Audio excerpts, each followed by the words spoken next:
telugus.com. Discussion forum for politics, food, entertainment, technology, topic ఏదైనా. Ask questions and get or give answers. ఇంకా live chat, blogs, articles, latest news కి visit telugus.com.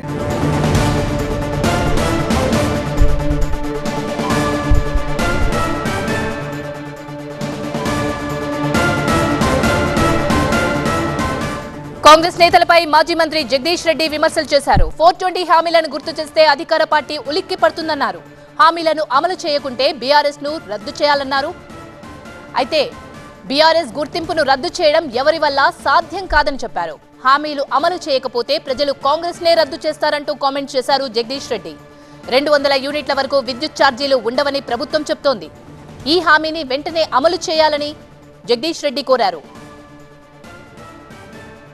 ప్రజలు మీ విద్యుత్ శ్వేతపత్రం నాడు మంత్రులు శాసనసభ్యులు మూకుమ్మడి చెప్పారు, మేము కట్టుబడి ఉన్నాం, 200 లోపల వచ్చిన వాళ్ళకి మొత్తం మాఫీ చేస్తాం, 200 యూనిట్లు దాటితే 201 యూనిట్ వస్తే కూడా ఆ 1 యూనిట్కే పైసలు తీసుకుంటాం, 200కు మాఫీ చేస్తాము అని చెప్పి స్పష్టంగా చెప్పారు మీ వాళ్ళు. ప్రజలు కూడా గమనించాలి, 200 యూనిట్ల వరకు మాఫీ, 200 యూనిట్ల లోపు వచ్చిన వాళ్ళకు పూర్తిగా మాఫీ అవుతుంది. 200 యూనిట్లు దాటితే ఆ పైన వచ్చిన 1 యూనిట్ ఉంటే 1 యూనిట్, 10 యూనిట్ ఉంటే 10 యూనిట్లకే తీసుకుంటాం, 200కు బిల్లు తీసుకోము అని స్పష్టంగా చెప్పారు. ప్రజలు వినియోగదారులు కూడా మరి దృష్టిలో పెట్టుకొని ఎట్లా నిలదీస్తారో ప్రభుత్వాన్ని ప్రజలు ఆలోచించుకోవాలి. ఇచ్చిన హామీలు నెరవేర్చమని అడిగితే రద్దు చేస్తారా? రద్దు చేయమని అడుగుతారన్నట్ట. కాంగ్రెస్ పార్టీకి అది కూడా తెలియడం లేదు. మీకు మీరే చెప్పుకుంటున్నారు మేము 420 గంటలము అని. మేము చెప్పలేము, మేము 420 హామీలు ఇచ్చింది కాంగ్రెస్ అని చెప్పాము. దానికి ఏందో పోయి మేము ఎన్నికల కమిషన్ కార్డు చెప్తాం, వీడియో చెప్తాం, ఆడ చెప్తాం. మీకుంది 420లో అనే భావన, కానీ అది ఎన్నికల కమిషన్కి ఎందుకు తెలుస్తుంది మీరు చెప్పుకుంటే తప్ప.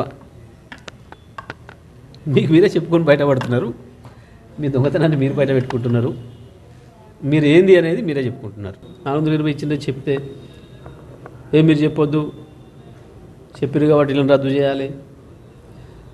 రద్దు ప్రజలు చేస్తారు, ఎవరు చేయాలో ఏమి ఇబ్బంది లేదు.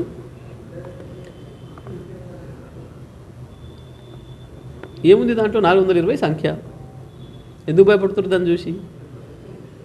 మమ్మల్ని 420 గంటలు అంటారేమో ప్రజలు అన్న భయం మీది. మరి ఇచ్చిన మాట తప్పిన ఏమంటారు? మాట ఇచ్చి మోసం చేసినోడిని ఏమంటారు?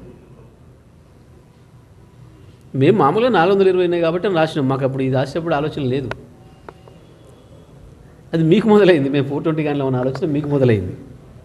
ఇప్పుడు కనబడుతుంది మీ భయం చూస్తే. ఎందుకు భుజాలు అడుగుకుంటున్నారు? ఒకవేళ చూసి 420 కాకపోతే మరి 419 ఉన్నాయా, 18 ఉన్నాయా, మేము మర్చిపోయింది ఉంటే 421 ఉన్నాయా చెప్తే అదే రాస్తాం. ఏమైంది?